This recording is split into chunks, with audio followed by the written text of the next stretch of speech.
The waves, they crash. Which way will we lean? The letter came across to me, written was beautifully. But then also taking that opportunity to refresh everyone, like you said, you always have to keep talking about it. There's so much going on. Everyone's working really hard. So how do we just keep the concepts fresh in everyone's mind? So retraining everyone and re-educating them on what the Pepsi Act is, how much success we've had with disability solutions, starting from 2013. And then another piece of this is really getting it to the front line.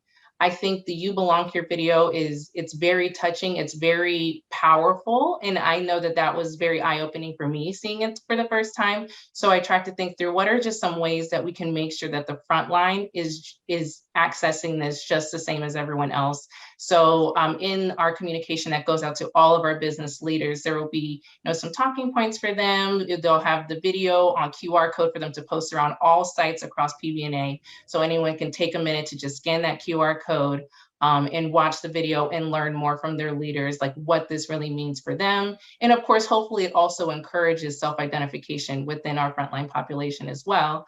But the main goal is just kind of starting with that foundational, what does it mean to have a disability, especially in an industry like manufacturing. I think that's what adds to the misconceptions and the confusion of how can we increase representation in this area is when you have these heavily physical jobs, what does that mean? And so I think I'm really excited to just see how this series of training and moving on to other topics like accommodations 101, what does it mean to accommodate? How do you make sure that you're doing that and being inclusive in your thought processes, what it means to help people get the work done?